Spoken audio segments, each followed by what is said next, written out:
In the dimly lit recesses of my mind, a maelstrom of unholy terrors began to unfold, like a dark tapestry woven from the very fabric of my deepest fears. The dreams that beset me were a labyrinthine odyssey, a twisted journey through realms both familiar and yet utterly alien. I found myself wandering, lost and forlorn, through a desolate landscape of cyclopean ruins, where crumbling monoliths pierced the sky like shattered bones. The air was heavy with an otherworldly scent, a noxious miasma that clung to my skin like a damp, cold shroud. As I stumbled through this eerie terrain, the shadows seemed to coalesce into twisted, grotesque forms that capered and danced around me, their eyes aglow with an eldritch light that seemed to burn with an inner fire. I heard the faint, maddening whisper of a language that defied human comprehension, a cacophony of syllables that grated against my eardrums like the scraping of rusty gates. The words themselves were indistinguishable, yet the malevolent intent behind them was unmistakable, a palpable force that seemed to sear my very soul. I awoke, drenched in sweat, my heart racing with a frantic urgency, as if I had narrowly escaped some unspeakable horror that lurked just beyond the threshold of my waking consciousness. The dreams, however, refused to relinquish their hold on me, lingering in my mind like a malignant specter, their dark, twisted imagery seared into my brain like a branding iron. I became increasingly convinced that these visions were not merely the product of a fevered imagination, but rather a twisted form of communication, a cryptic message from some malignant entity that sought to convey a terrible, forbidden knowledge. It was then that I chanced upon the statue, a grotesque, green-painted figurine with bulging, bulbous eyes that seemed to stare into my very soul.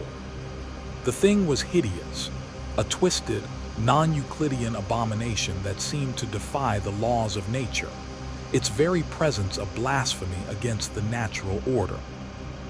I felt an overwhelming sense of revulsion, as if I had stumbled upon some ancient, forbidden relic, a monstrous artifact that had been hidden away for centuries, waiting for some unfortunate soul to uncover it.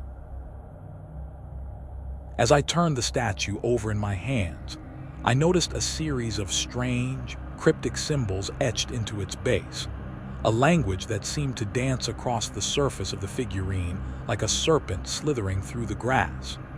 The markings were identical to those I had discovered in the notes of the late Professor Angell, a mysterious code that seemed to hold the key to unlocking the secrets of the cult. I became obsessed with deciphering the meaning behind these symbols, poring over the notes, searching for any clue that might lead me to a deeper understanding of the mysteries that lay hidden beneath the surface. The more I delved into the mystery, the more I became convinced that I was on the cusp of a terrible, earth-shattering discovery, a revelation that would shatter the fragile, complacent world I had once known.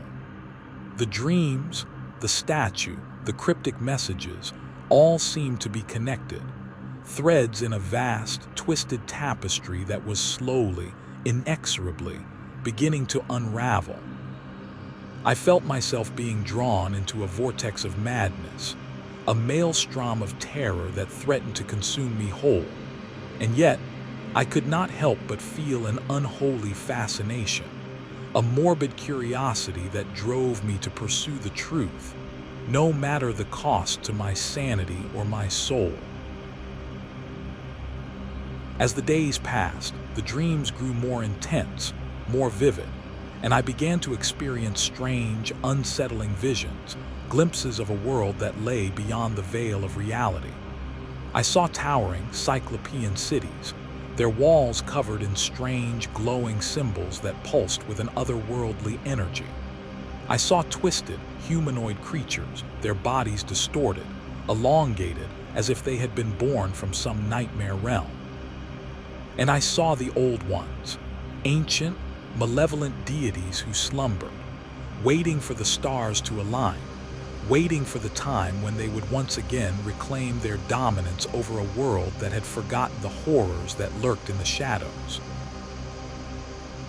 The discovery of the statue, the deciphering of the cryptic messages, had unlocked a door in my mind, a door that led to a realm of unutterable terrors, a realm that I had never suspected existed.